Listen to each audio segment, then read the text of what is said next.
Welcome to the Irish Farmers Journal Weekly Podcast, brought to you by Ornua, the home of Irish dairy. Hello, Pat O'Toole here, news correspondent with the Irish Farmers Journal. Welcome to this week's podcast. As the slurry spreading deadline of 15 October approaches, farmers are under more and more pressure to empty their slurry tanks, despite grappling with wet land.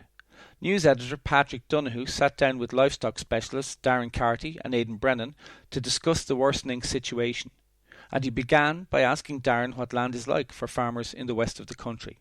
Yeah, I suppose, Patrick, it's a combination of things, and it's really, I suppose, it's a follow-on from, as you said, a bad summer that, say, some farmers in the west, that apart from that first week in June, there was particularly dry, that conditions haven't been ideal, and it's been, I suppose, a top-up of rain all the time.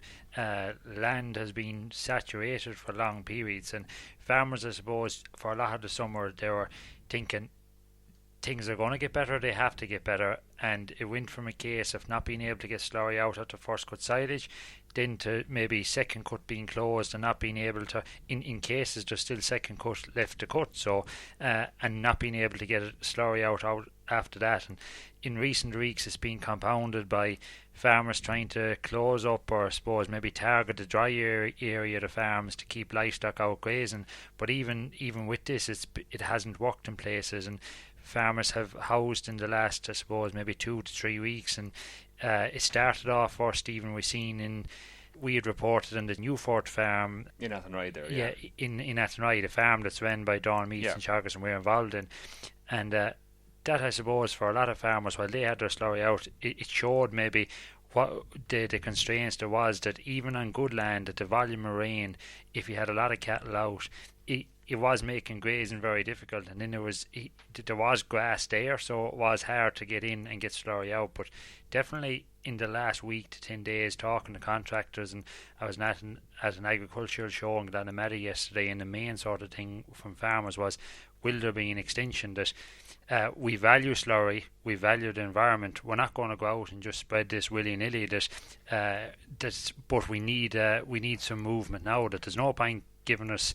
a date on the 12th and saying we're going to extend it for a week to 2 weeks, that the damage might already be done by then. So I suppose it's trying to work through it now at the minute, but definitely say a lot of the parts of the west, Roscommon, Sligo, Galway, Donegal, but it's not just constrained to that you have areas in Wexford, in Cork, in Wicklow, and I suppose it's important that it's not a west-east divide. It's a lot of the farmland in the east is dry, but there is pockets. It's a huge rainfall, I suppose, that's coming with it. Aidan, similar to you, what are dairy farmers saying to you? Sure, it's very regional, Patrick. Some farmers in West Cork are suffering big time. They've had, like Darren was saying, an awful lot of rain. Ground is saturated, and this deadline is looming, and they don't know what to do. So you know, there's what are the options open to a farmer? Yeah. Well, there's a couple. Like, if you have to spray, I mean, we're waiting, I suppose, to hear back from the department about what the rules are going to change. But I mean, if you have to spray it, in terms of machinery, there's low ground pressure tyres. There's the trailing shoes and injectors will allow you to, if you have a cover grass and maybe your drier fields, you could go in there and spread on those. Umbilical pipes are another option. They reduce the amount of traffic that's going over the land, so they help. But I mean, the other option really, I suppose, is exporting the slurry. And tell us a bit about exporting. What are the rules, regulations? Can a farmer do it? Does he have to, or he or she have to have it done before the 15th, or when can they do it? Well, you can. I suppose there's two options. If you're exporting the spread, it has to be before the 15th. But if you're exporting and storing it, it can be done any time, at any stage. I suppose you need to send in the form for 2016 before the end of the year. So how difficult is that? It's a simple enough form. You need to, the movement date, the quantity of fertilizer, and how many tons or how many gallons was moved. I suppose the big requirement there, though, Patrick, is that the farmer who takes a slurry can't be in a derogation. Okay. So that means he has to be below 170 kilos of organic nitrogen, and he can't be either a pig or a poultry farmer. Okay. And Darren, coming back to you, do you think, that this isn't the first time that we've gone with the beg and bowl to the department saying, look, we need to have the date extended? Does there come a point where they who have to answer to the masters in Europe just kind of get fed up of it and say, look lads, you've had the opportunity, you should have a spread by now, and that's just it?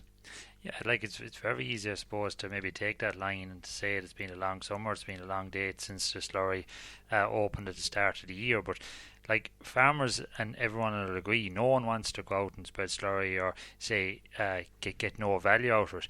And like in some cases that I know farmers that have spread the slurry, spread all their slurry in March, April, May, but because they've housed a lot of cattle for the last month to 6 weeks, they're now looking at a situation that it's not just last winter slurry that they want to clear the tanks, that they're in a situation that sort of they're looking at the 15th of January again as being the next date, and maybe tanks quarter or third filled, and they're not sure when will they get out next to spread again. And I suppose we've had it looks like the forecast is looking somewhat better for the next week or 10 days, but I presume there's some land that would, with the days getting shorter and the heat coming out of the days, that it would take quite a while for some of that land to dry. Yeah, like if we even look back, I suppose, to Saturday morning and yesterday morning in particular, there was a lot of fog in a lot of areas of the country.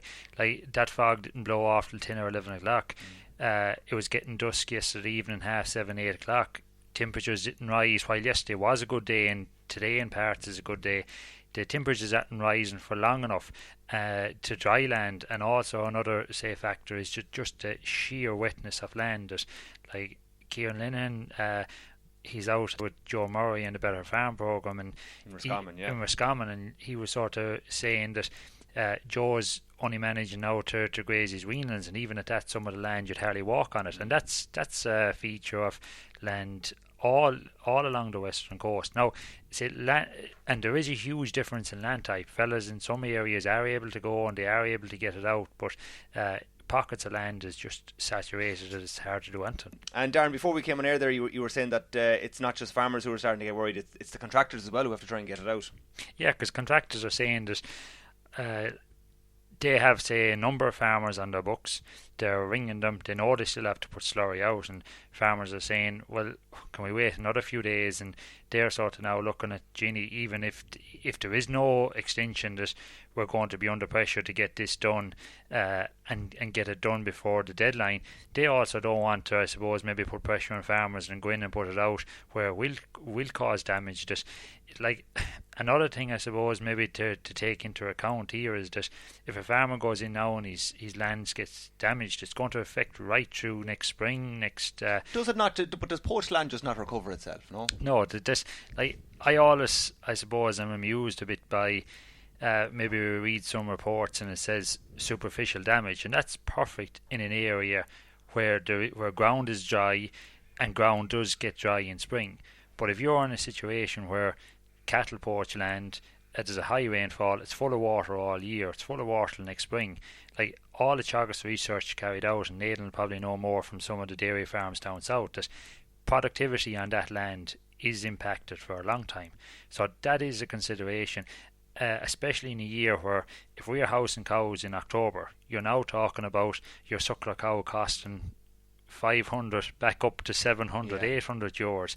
Income is low. They can't afford to have, say, maybe fields taken out of production next spring, and also maybe reseeding bill doing. What do you do there, Aidan, if you do poach heavily? But there's a big difference between poaching in spring and poaching in autumn. You can get away somewhat in spring, but it's in autumn it's a big no-no. Does it kill the seed bed altogether? You'll have no tillering over the winter, and you'll those holes a little bit there holding water. What do you do?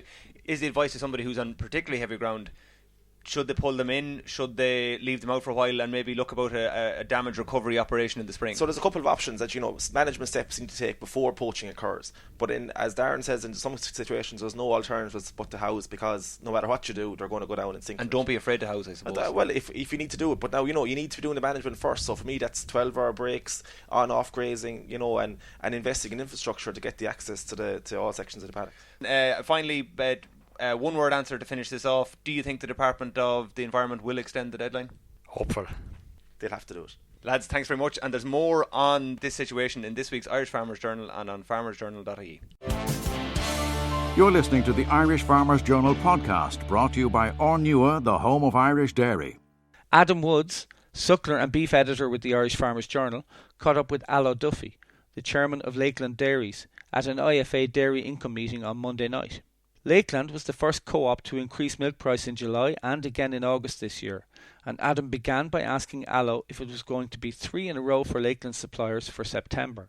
Yes, Adam, Lakeland increased milk price in July and August. The board of Lakeland will meet next week and we'll decide what milk price will be for September. We'll decide that next week. I suppose looking at the outlook for milk prices, what is the outlook or the current outlook for milk prices over the next few months? We certainly hope that milk prices is going to continue to improve. It needs to be, for farmers to be sustainable going forward, milk price needs to improve. And I suppose looking at Lakeland and other co-ops, I suppose jumping ahead of the market almost by increasing milk prices, when the milk being produced now, am I right in saying that it won't be sold until next March or April? Are we jumping the gun a bit in terms of price increase at the moment? Well, maybe slightly. The milk that's being produced now is not being sold certainly until the beginning of the year, January, February. And do you think, are we jumping the gun in that in terms of increasing milk prices now, or in terms of the reason for increasing milk prices now? Yeah, I think if we were going to talk about increasing milk prices straight away, yes, we would be jumping the gun slightly, yes. Okay. I suppose it's been a very tough, in relation to weather, especially in the northwestern region here and in the border region over the last few months. Has this impacted on milk quality, and what supports has Lakeland provided or are they going to provide in the coming months due to that, I suppose, poor weather and volatility? Well, there's not much that Lakeland can do about the weather. And whatever we can do in supporting farmers, back in 2009 and in 2013 when we had a bad winter and a bad spring, Lakeland Dairies supported farmers at that time when there was a crisis, and we will continue to do the same. Thanks very much, Allo. And I'm here with Gerard Donoghue, a dairy farmer from West Cavan. Gerard, your opinions on tonight's meeting, did it give you any confidence going away, I suppose, as to the dairy outlook for the next few months? Yeah, I suppose there's some indications or significant indications that the markets are improving and that milk prices are going to improve back to sustainable levels and levels that might make dairy farming profitable again. So I suppose definitely that's a positive we can take from tonight's meeting. I suppose over the past few months it's been a tough time on dairy farms, especially volatility in weather and volatility in prices. How has your farm coped with that over the last few months, or how are you preparing for the next few months? It's been an extremely difficult summer. I would say the most difficult summer I've had. Our cows have been housed probably at night now for the last 5 to 6 weeks. It's led to a lot higher costs, a lot more purchased concentrate feed being fed to them. We're eating into silage stock, so it's just added to costs. And on a farm that already was working, producing milk at below the cost of production, it's added further cost to it, and it just can't go on much longer. We do desperately need to get significant milk price increases and get back to a point where we're profitable. And I suppose finally, just on Allo Duffy's presentation tonight, are you confident that the processor is doing enough for farmers in the region in terms of working your way through this volatile time over the last few months and the next few months? Look, Lakeland Dairies are a great company. I think the vast majority, if not all farmers, appreciate that Lakeland are a great company. They've made wonderful strides. They've done an awful lot of things that are right. And I think we all appreciate that. But I think there's a significant apprehension about the fact that Lakeland and all other processors seem to have a lot of money to spend and reinvest every year at a time when farmers maybe are losing money, and maybe farmers are asking the question, in a bad year like this, maybe we need that money more, because at the end of the day we own the company. Great companies exist, I've said this before, great companies exist to enrich the people who own them, and it doesn't seem to be happening at the minute. Having said that, I think farmers do appreciate that all the blocks are being put in place for the future by Lakeland Dairies. I think farmers definitely appreciate that. We hope that you're enjoying this Irish Farmers Journal podcast, brought to you by Ornua, the home of Irish dairy. Find out more at farmersjournal.ie. With Budget 2017 only around the corner, I spoke with news correspondent Amy Fitzgibbon to give a sense of what farmers can expect in next week's big announcement. So Pat, the budget is only around the corner now. It'll be announced on the 11th of October, next Tuesday. If we look first at taxation, what do you think farmers can expect under that heading? A few things. I think the first thing is in terms of personal allowances.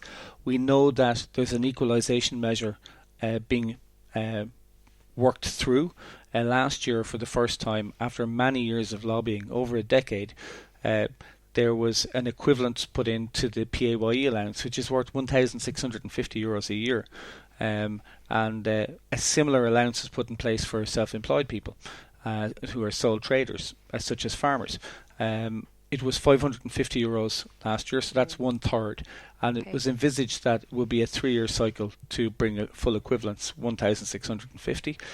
We expect at least that another 550 will be added on this year. There is an outside chance that if some money is found down the back of the couch by Minister Noonan, that we will see the full equivalence, 1,650. That means a lot of to the farm sector, because that's money straight into the pockets of every single farm family.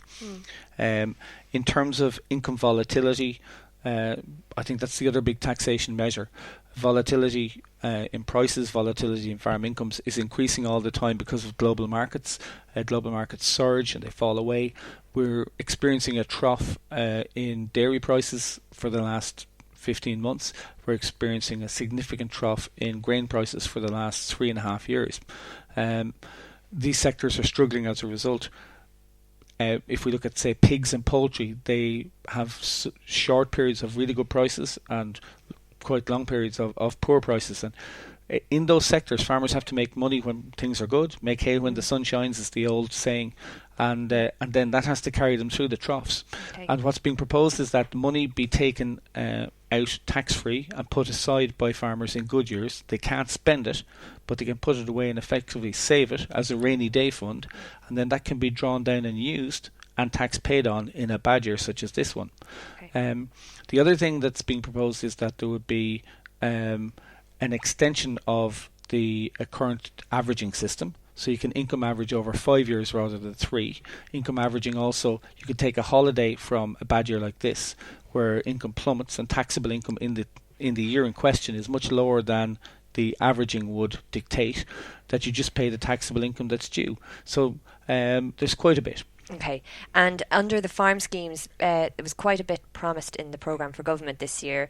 One of them was the sheep scheme, then the ANC restoration. Do you think that's likely to come up? Sheep scheme is due this year. Budget 2017 is when it's due. 20 million, quite important. That will, I suppose, over 30,000 sheep farmers still. Yeah. ANC is scheduled for next year, and it's 25 million, which would undo many of the cuts which were put in place in 2008 and which have been in place ever since. And I suppose the ANC payments, formerly disadvantaged, still popularly known as the disadvantaged area scheme, those are the most vulnerable farmers on the poorest land with the smallest incomes. It would be a very important restoration if it could be done this year.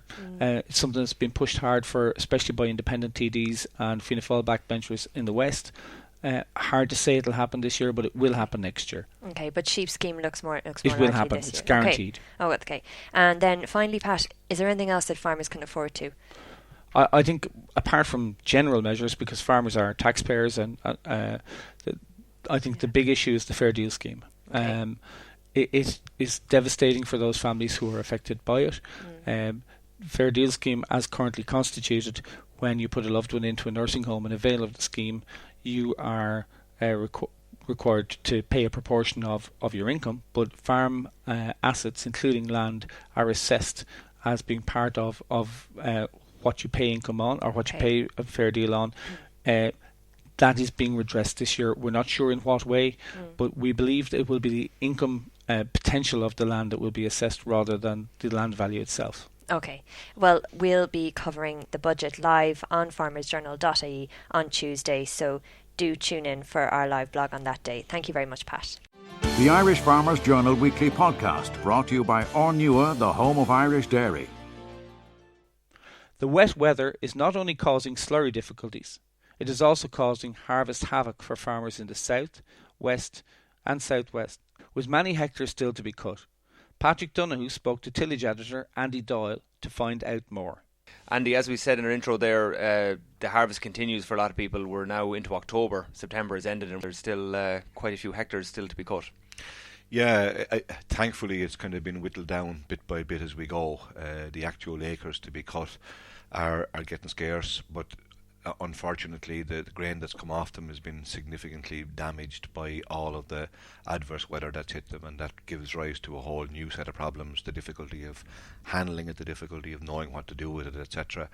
But just because fields have been managed to be cut doesn't mean that they're clear, because there's been so much of the straw down to begin with that it can't all be got off the ground, and then there's all of the fields that were cut maybe as much as 3-4 weeks ago at this point, where straw still lies on the field, and it's pitiful to see some of those rows of straw now turning green with the vegetation coming back up through them again. And you say pitiful and you say struggle. Put us inside the mind of a tillage farmer caught in that scenario now, where they're just, I suppose, hands are tied in many ways.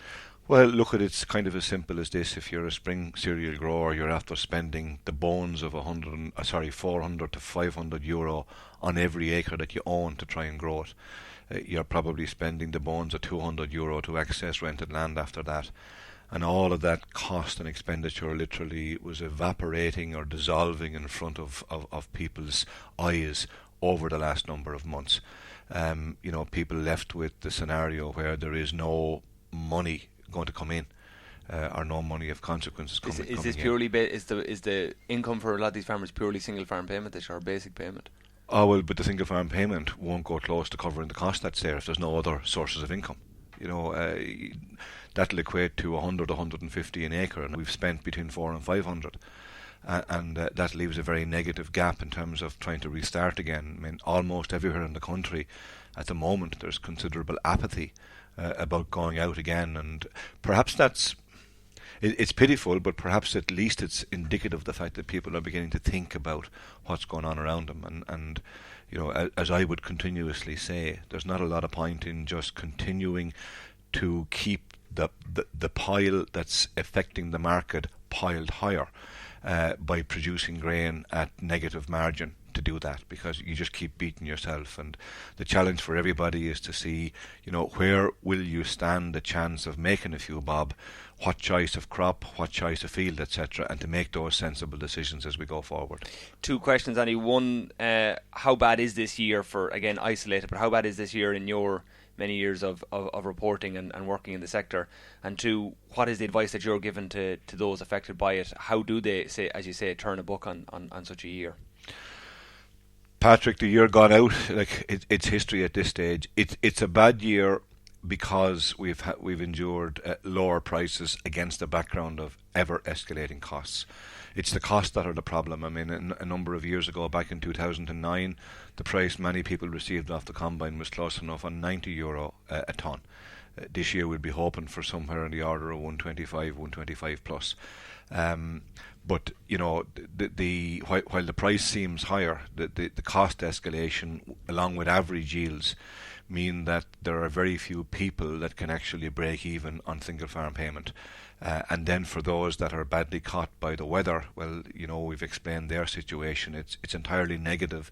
And these are good farmers, really good farmers in many instances, people who do a really good job, people who don't have massive acres of rented land to cope with, just their own basic business, and they just couldn't get at it for the last number of weeks, whether that be a comment that's been made for the southeast, the south, the west or the northwest, or indeed the north, because there's many farmers there that have been equally as badly caught as people on the western seaboard as well.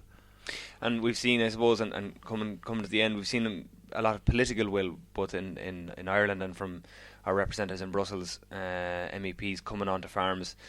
What, or if anything, can they do, and do farmers want them to do at a political, at both national and European level? Well, that's a really difficult question. I mean, it's the question that farmers themselves pose. What can anybody do that's sensible, that doesn't lend itself to abuse? Because most solid farmers would not want any system to be abused.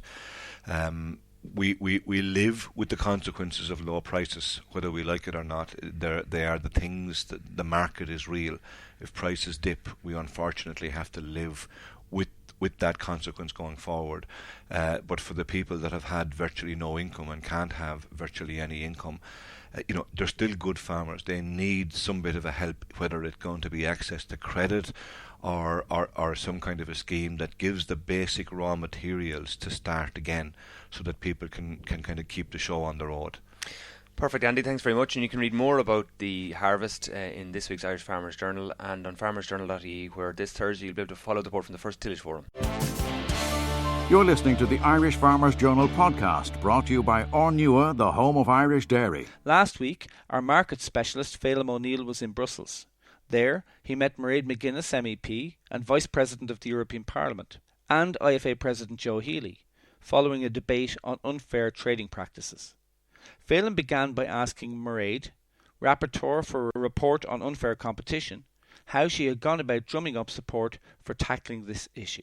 Well, look, what our report was about was tackling the issue of unfair trading practices. So we know privately that suppliers to multiples would say, look, they're being badly treated, they're fearful of complaining, they're being asked for money to put products on shelves, and that impacts on producer prices. So the report that I worked with other colleagues on, when it went through the plenary, the final vote was that 600 members of this House said that we need legislation to tackle unfair trading practices. It was perhaps the strongest political signal in any issue in recent months, and therefore what we're saying to the Commission is, politically we want you to do something, because 20 member states across the 28 have already legislated against unfair trading practices.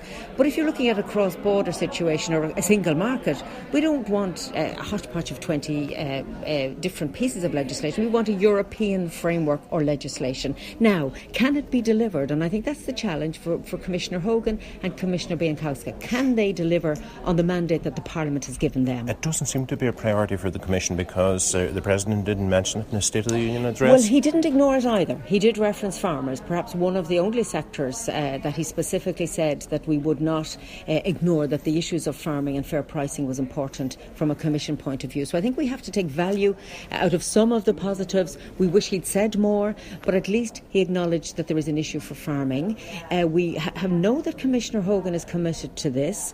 He has now been pushed politically to do something, and yesterday at an informal meeting he did speak about perhaps bringing something forward next year, because he has a task force himself set up looking at this. And look, sometimes it takes a bit too long for these issues to actually reach action. On the other hand, when I set out on this road many years ago in this House, it was a lonely place. It was an informal kind of coffee and a sandwich with a few of us saying there's something rotten in the food supply chain, can we fix it?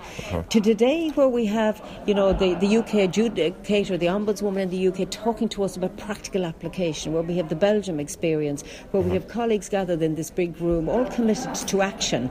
And I suppose the question for farmers is, will this make a difference to them? What struck me from the UK experience was that it was very clear that bad practice and bad behaviour at the retail end trickles down to really bad behaviour along every step of the food supply chain. But the last link in that is the producer. So they take the rap for all of that bad behaviour and unfair trading practices. There's no other place for it to go except to them. And yet the UK adjudicator doesn't get involved at farmer price She level. doesn't, but she did say that where she saw a change in behaviour and a change in culture, that also resulted in better behaviour right down along the food supply chain. So in a way, a trickle-down effect should make a difference to producers. But there is a bigger issue here which perhaps wasn't addressed. We're talking about sustainability in food production, where we're looking at farmers delivering for public goods, for environmental delivery, for clean air, water, better soils, better biodiversity. Frankly, I don't think that the price we pay for food today reflects all of those things that we want as a society, but don't look at when we're shopping. Well, is that what the Common Agriculture Policy pays for? That's what the CAP pays for to some extent, but at a time when the budget is under pressure and where there's challenges, big challenges that lie ahead for us, whether it's Brexit or migration, and we might see the budget under more pressure, then the market has to deliver more. And there are many consumers that are very conscious about this, but not all, because many consumers are under financial pressure themselves. Are you saying consumers are not paying enough for food? I don't say that, because then you say, oh, you want us to pay more, and people can't afford to pay more for food. And therefore this discussion doesn't require a tabloid headline. What it does ask us to say is, if we're demanding of farmers are more sustainable production systems and more in tune with nature and using less inputs and producing more food in a sustainable way, we have to to ask ourselves as consumers, are we happy with the practices that are going on in the supply chain, at the retail end, at the offers that come to us? Because ultimately what might appear like good value today, in the medium to long run, it might not be, because it may not be about sustainable food production. As a policy maker, I'm conscious of the needs of consumers who are under pressure at the moment from an income point of view to feed families, but also that I have a long-term issue to look after as well. The politics is more than just about the short term. It's about how do we make sure that we have, first of all, under the cap, we want to have farmers throughout Europe. We want a secure food supply chain. We want regional development, and we want a living countryside. And I'm delivering that through the CAP, but the market also has to be brought to account. And also, ultimately, I do not like the idea that somebody bullies another in the food supply chain. Final point. You say you've been on a long journey to get the idea of legislation this far. Do you think that you're going to see it in the lifetime of this Parliament? Can't say for definite that I will. But I now know that because of the pressure we've put on, that there is a voluntary supply chain initiative, that the retailers were in the room here, they're all listening to this, they're very worried about legislation, and that's exactly what they should be. But I say to them that those who are behaving well should not fear legislation. It is only those who have something to be fearful of that should be frightened about legislation. And I think from the point of view of a European dimension, I'd rather we had a European framework than a hodgepodge mixed bag of legislation across 28 member states. Mairead McGuinness, thank you very much. Thank you very much. Thank you very much. Cheers. I'm joined by Joe Healy, President of the IFA, who attended this afternoon's conference in Brussels. Joe, we listened to, I suppose, the UK experience. We listened to Mairead McGuinness explain the work that she has done and the report that she had produced and has brought it to the Parliament, got parliamentary endorsement. Do you see that as the solution to the prices that are making their way back to Irish farmers, to bring in a bit of equity into the business? Well, I hope it's a help, and we have seen, and we had Christine in this morning at the working group of the Cópa Cóisica on the food chain, and she's a formidable person, you know, with a very small outfit behind her in terms of staff, what she has done. And I think the point that she made there at the end, when it was put to her very clearly, without her being in position in the UK, would Tesco be working the way they are now, or the other the supermarkets, the retailers? And the point that she made was 3 years there before she found against them, and it's that has brought them along some way towards being more farmer friendly and ensuring that there's more fairness in the supply chain. But there's a lot of work to be done all the time. I think just from listening to her this afternoon, it appears that she's done a very, very good job for suppliers with the UK retailers. I also get the impression that there's not, and she doesn't have an enthusiasm for taking that challenge on the next level to the farmer suppliers, to the people that supply the retailers. Would that give you cause for concern? Well, it does in a way, but she made it very clear this morning that it's the people supplying the retailers that she deals with. And, you know, as you rightly said, that's her brief at the moment. And I would say that brief at the moment is full-time for her, with a small staff, you know, so she's probably hasn't the time or the staff to take on more. But, you know, it's very important that the work that she has done, gives probably confidence to what can be done if the proper person and the proper structures are put in place. I suppose it was also interesting to hear her say that suppliers pass the practice back down the line to the farmers, and I think what she was alluding to was that the change in culture might just find its way back down to farmer level as well. Would you say we need legislation to bring it the rest of the way, that the farmers need legislative protection? Without a doubt, and it's what the IFA has continuously called for. What Minister Richard Bruton brought in last April was good. It was a step in the right direction. But I think one of the key things from a farmer's point of view is the ban on below-cost selling, and that is not in our legislation. It was interesting to hear what Christine Tacon had to say there in relation to multiple suppliers and multiple, we don't want 28 different legislations coming down on top of the one organisation. But when I asked of her, would one person or one organisation at European level, she felt that might be too slow and too cumbersome. So it's a very difficult one to crack, and even despite the expertise that was here at the top table this evening, Phelim, there isn't a very clear answer on what's the best way to do it. But I think from a supplier's point of view, a farmer's point of view, we need mandatory legislation. Okay. Joe Healy, President of IFA, thank you very much. We hope that you're enjoying this Irish Farmers Journal podcast, brought to you by Ornua, the home of Irish dairy. Find out more at farmersjournal.ie. Finally, news reporter Amy Fitzgibbon spoke to Justin McCarthy, editor of the Irish Farmers Journal, about his editorial in last week's paper, which highlighted the toll modern-day farming is taking on farmers' mental health. Amy began by asking Justin if making the decision to write the editorial was a straightforward one, after talking to the farmers he encountered at Ploughing 2016.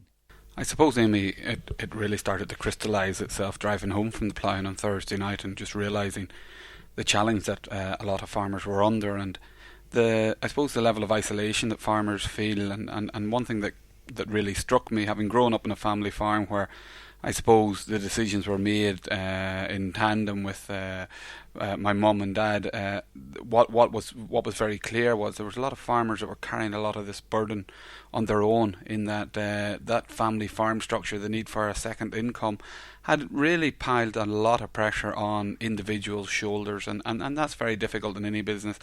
And as I said in the piece, a number of farmers did get quite distressed, understand, quite upset, and your natural response is to look to offer solutions, but that's not what they wanted. They actually just wanted somebody to listen to the problems that they had. And I mean, do you think that this year, which has seen really low prices for grain, pig meat, dairy, do you think it's taking more of a toll than other years, or are they just feeling the cumulative impact of a few hard years? Well, certainly the tillage farmers are definitely feeling the impact of a few hard years, and it has been a difficult year for particularly in dairy and in terms of commodity prices, but that's been elevated even further by the fact that some farmers, certainly along the western seaboard, have the added challenge of dealing with the weather, and that's certainly adding a lot of pressure to the mix. And I think, as one farmer summed up for me quite well, knowing that you in the next couple of weeks you're going to get the bills for a crop that's lying rotting into the ground, we can only imagine what pressure that actually causes. Yeah. In the editorial you mentioned that you said there was a need for organisations working with farmers to assist them in getting professional help.